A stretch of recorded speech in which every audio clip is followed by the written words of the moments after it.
Vamos lá, pessoal, nossa escola bíblica. Nós estamos falando sobre os 3 aspectos da restauração. 3 aspectos da restauração. Nós já falamos um pouquinho sobre a regeneração. O que é a regeneração, gente? O nascer de novo. Sermos regenerados pela palavra poderosa do Senhor. Isso é algo progressivo ou é algo instantâneo? Não. Regeneração é instantânea. Lembra que a santificação é progressiva. E a libertação, segundo os especialistas, é cerca de 10%. Claro que é fundamental, é a abertura de portas do reino de Deus para cada um daqueles que deixam de ser criatura e se tornam filhos de Deus. Mas além da regeneração, que é quando nós nos despimos do velho homem, os velhos hábitos, os velhos comportamentos pecaminosos, tudo aquilo que nos afastava de Deus, que nos fazia lamear no pecado, né? Se sujar todo, viver longe de Deus, banidos da presença de Deus, debaixo da ira, como filhos desobedientes, rebeldes. A partir do momento que nós nascemos de novo, abrimos nosso coração, firmamos um compromisso, somos discipulados, seguimos os passos de Jesus, tomamos a nossa cruz, somos transformados pelo poder de Deus, o Espírito Santo passa a habitar dentro de nós, nós nos revestimos também do novo homem, feito à imagem de quem, gente? De Jesus. A gente deixa a natureza adâmica, pecaminosa, o velho homem, como diz a Bíblia, nós lemos em Efésios, e nos revestimos do novo homem. Quem é esse novo homem? Jesus. É o estilo de vida de Jesus, é a vida de Cristo em nós. Como disse Paulo, já não vivo mais eu, mas Cristo vive em mim. Nós também vimos o segundo aspecto da restauração, que é a libertação, que aproximadamente também como 10% da vida cristã, 10% da regeneração, fundamental, nascer de novo, sermos regenerados, 10% a libertação, quando necessário, a conquista da alma, o mapeamento espiritual, o aconselhamento inteligente, o pastoreamento inteligente que nós estamos vendo aqui. Nós vimos tudo isso, onde a gente observa os sintomas de maldição, e através dos sintomas nós chegamos às causas de maldição, os problemas, os embaraços, as situações mal resolvidas na vida das pessoas, as feridas da alma, situações que precisam ser reconciliadas, perdão que precisa ser liberado, coração que às vezes está angustiado, cheio de ódio, ressentimento, situações pendentes, legalidades que foram abertas, brechas espirituais que precisam ser fechadas, tapadas, renúncias que precisam ser feitas. Nós aprendemos que tudo aquilo que, onde há iniquidade, onde há quebra de lei, aquilo abre um portal, uma jurisdição para que Satanás tenha legalidade de agir na vida das pessoas. Sim ou não, irmão? Por isso, o mapeamento inteligente, por isso, o aconselhamento pastoral, por isso, aquilo que nós falamos já na última aula, tá bom? Só um resuminho que nós já abordamos na última aula, você pode assistir isso na internet, você coloca lá no nosso canal, tá? youtube.com/prgiovanni, as nossas últimas 3 aulas, tá sempre escrito hashtag Bible School. Essa nossa amada irmãzinha, acho que ele ajudou também, né? Muito. Hoje eu trouxe o celular, já vamos botar direto, né? Deu um trabalho. Mas vamos lá, gente, tá bom? Vamos continuar agora o terceiro aspecto da restauração. Qual é o terceiro aspecto? Hein? Reeducação. Fala comigo. Reeducação. A reeducação significa que você precisa ser educado novamente, ou reeducado. Ok? É o que a gente conhece na teologia como santificação. É claro que a santificação engloba tudo isso. Ela começa com o novo nascimento. Ela, às vezes, é necessária uma libertação, uma conquista da alma. Vocês aprenderam, né? As mulheres, agora no retiro de mulheres. E ela entra com a reeducação, ou o pastor Volteni não gosta muito dessa palavra, reeducação, que o Cote usa. Ele gosta mais da palavra santificação. Até porque a palavra santificação é um termo bíblico.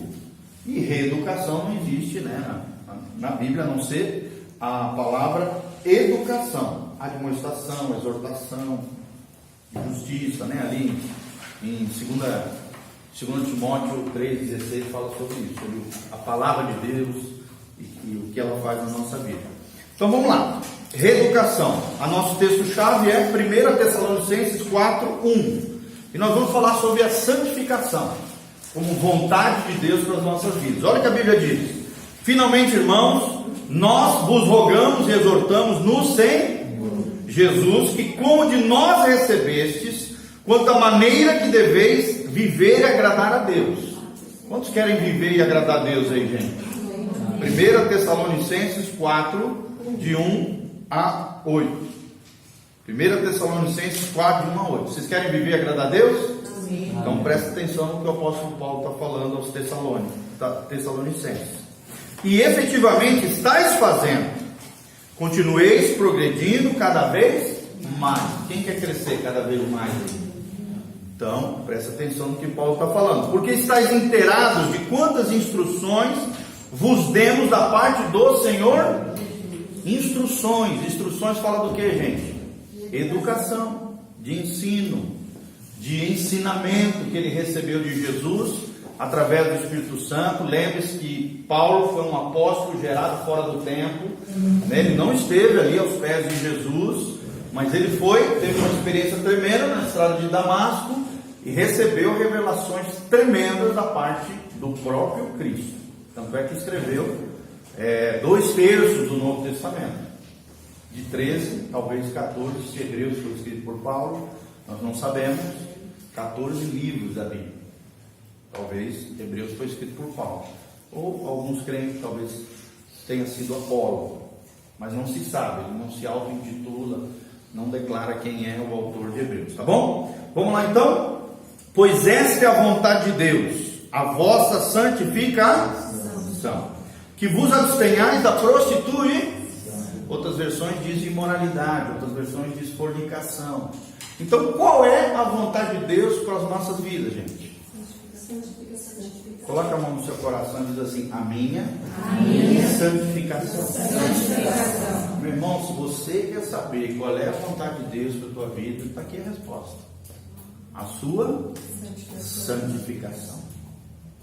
Você quer realmente viver aquilo que Romanos fala, 12, qual é o centro da vontade de Deus, que é boa, perfeita e agradável? Qual é? A vossa santificação. E será que nós temos nos santificado todos os dias, melhorado, progredido, seguido as instruções, a educação, o ensinamento de Jesus nesse sentido, gente? Será que a cada dia o Senhor tem nos visto como pessoas mais santas, mais consagradas, mais honrosas, mais dignas, menos pecado, menos produção de iniquidade, menos erros e falhas? Olha o que a Bíblia está ensinando. Pois esta é a vontade de Deus, a vossa santificação, que vos abstenhais, ou seja, que vos separeis, saiam fora, deixe por lado, não se envolva com a prostituição ou a imoralidade, que cada um de vós saiba possuir o próprio corpo, em outras versões diz vaso, em santificação e honra. Será que o seu corpo está em santificação e honra diante de Deus? Não com desejo de lascívia, lembrando que é aquele desejo impuro, sexual, descontrolado, uma vida desgovernada na área sexual, como os gentios que não conhecem ou seja, quem vive esse estilo de vida desgovernado, descontrolado, estrambelhado sexualmente, está seguindo o modelo de quem? Dos gentios que não conhecem a Deus. Então nós temos que ser diferentes. Que nessa matéria ninguém ofenda nem defraude a seu irmão, aqui no sentido de provocar a lascívia, de provocar a sensualidade, de chamar a atenção para si na área sexual. Por isso, cuidar com vestimenta, exposição de corpo em rede social, televisão, vídeo, seja o que for, irmão. O nosso corpo é um vaso de honra. Amém? Amém. Nós precisamos guardar nossos corpos como um santuário do Deus vivo. É isso que Paulo está dizendo aqui. Que nessa matéria ninguém ofenda nem defraude seu irmão, porque o Senhor contra todas essas coisas, como antes vos avisamos e testificamos claramente, é o vingar. Ou seja, quem é que vai recompensar? Quem fizer mau uso do corpo e usar o corpo indevidamente, vai ter que prestar conta para quem é o vingador? Deus. Tanto com relação ao seu corpo, como também em relação com aquilo que você faz com o teu corpo com relação a outra pessoa. Né? Hoje a gente vê muito isso, né? Principalmente quando a gente lida com jovens. Vocês sabem, eu fui pastor jovem 20 anos, a gente viu muito isso ao longo desses anos. O jovenzinho provocando as irmãzinhas da igreja, derrubando as menininhas, as mulheres às vezes seduzindo os caras. Gente, isso é muito sério diante de Deus. Teu corpo não foi feito para prostituição, para imoralidade, para fornicação. Teu corpo foi feito para a glória de Deus. Amém. Você não pode nem se derrubar, nem muito menos derrubar os outros, porque senão você vai ter que prestar conta com o vingador. E quem é esse vingador? Deus. Isso é muito sério. Isso é muito sério. Porquanto Deus não nos chamou para a impureza, mas sim para a santificação. Desarte quem rejeita essas coisas, não rejeita o pastor Giovanni, a igreja Batista Betel, o homem, mas sim a Deus, que também vos dá o seu Espírito. Acho que isso aí não tem nada a ver, isso é naquele tempo, tal. Tempo?